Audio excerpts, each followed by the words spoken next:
Hi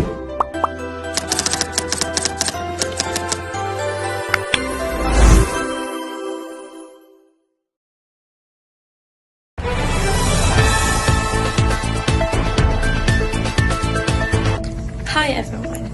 We begin with an update on the recent earthquake that was felt in Bugos City, Cebu. The tremor startled many residents, causing people to rush outside their homes and workplaces.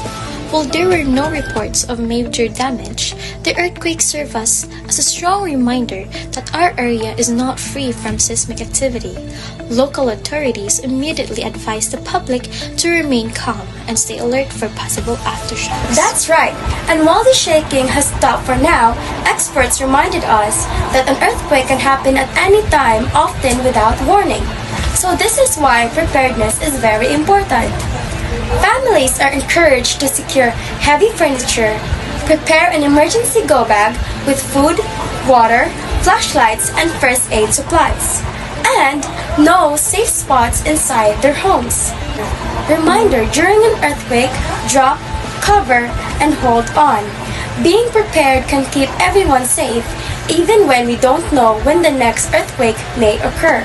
We continue to remind everyone to stay informed through official announcements and follow safety guidelines at all times. Preparedness saves lives.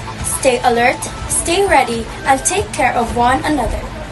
This has been your news update.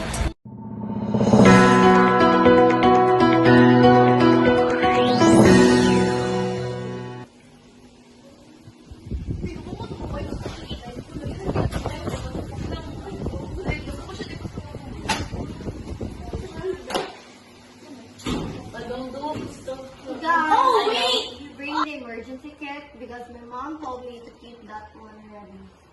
Yeah, I already prepared mine one at the doorway.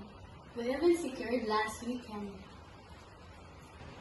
I don't have one. It's unnecessary. Earthquakes don't happen often anyway.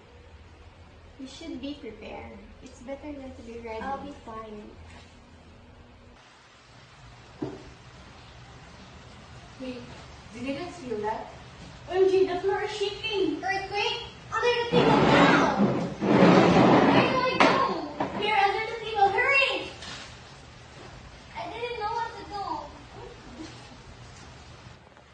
I'm really scared. No, it's okay. Just calm down, okay?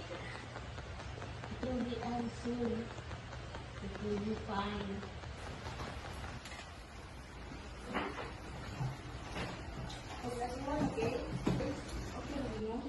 I'm not okay, but I was really scared. Magsuot kayo ng sapatos niyo kasi maraming mga basta dyan. I don't have shoes or any emergency kit. That's why preparation is so very important. I thought being prepared wasn't important, but when it happened, I panicked. It's okay. What matters is you learn. Next time, I prepare, but not just for me, but for everyone. Always remember to be prepared and stay calm.